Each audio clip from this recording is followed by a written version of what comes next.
Minsan ba ay napapaisip ka kung paano nabubuo ang isang kidlat? Marami sa atin ang takot sa kidlat dahil maaari itong magdulot ng pinsala sa paligid at maging sa mga tao. Ang kidlat ay may kasamang kulog. Naglalaman ito ng malakas na boltahe at maaaring mapagana ang 1,000,000 fluorescent lamp ng sabay-sabay. Kadalasang nagkakaroon ng kidlat sa tuwing may malakas na hangin at ulan. Subalit paano nga ba nabubuo ang isang kidlat? Atin itong alamin. Nabubuo ang isang kidlat sa tuwing mayroong malakas na hangin sa himpapawid. Ang mga ulap ay naglalaman ng positive at negative charge. Ito ay nagsasama-sama sa kaulapan. Ngunit dahil sa lakas ng hangin, ang positive at negative charge ay humihiwalay sa isa't isa. Ang positive charge ay napupunta sa itaas na bahagi ng ulap, habang ang negative charge naman ay napupunta sa ibabang bahagi nito. At dahil nga sa malakas na hangin ay hindi nagtutugma ang positive at negative charge sa himpapawid. Sa halip ay naghihiwa-hiwalay ito sa dalawang direksyon. Dahil ang mga negative electrical charge ay nasa ibabang bahagi ng ulap, ay tinatarget nito ang mga positive electrical charge sa lupa. At kapag nagtugma ang mga ito ay nakakabuo sila ng isang lightning o mas kilala natin sa Tagalog bilang kidlat. Samantala, paano nga ba makakaiwas sa kidlat? Ano ang ilang mga paraan na kailangang gawin?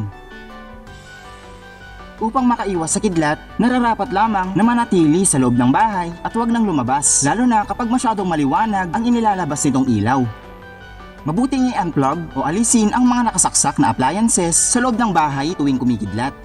Iwasan din ang pagpunta sa mga matutubig na lugar gaya ng ilog, o di naman kaya ay iwasang sumilong sa mga punong kahoy dahil lubha itong mapanganib. Ito ay dahil madalas na tamaan ng kidlat ang mga puno, lalo na kung ang mga ito ay matataas.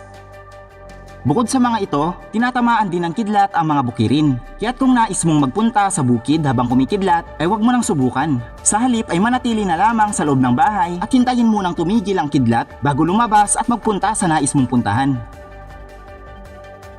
Ang kidlat ay masyadong mainit. Kaya naman, nagdudulot ito ng sunog sa mga bagay na tinatamaan nito. Sa sobrang init nito, ang mga maliliit na bahagi ng hangin na nadadaanan o nahagip ng kidlat ay lumalaki o nag-e-expand at sumasabog. Sa pagsabog ng mga air particles ay nakakabuo ang mga ito ng shockwaves na siyang lumilikha ng tunog o mas kilala sa tawag na kulog. Marami nang napahamak dahil sa kidlat.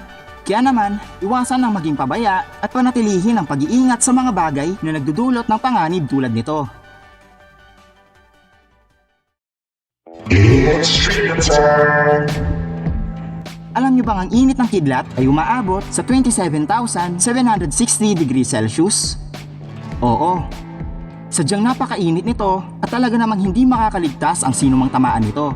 Kaya't mabuting manatili sa mga ligtas na lugar at sundin ang iba pang mga tips kung paano makakaiwas dito.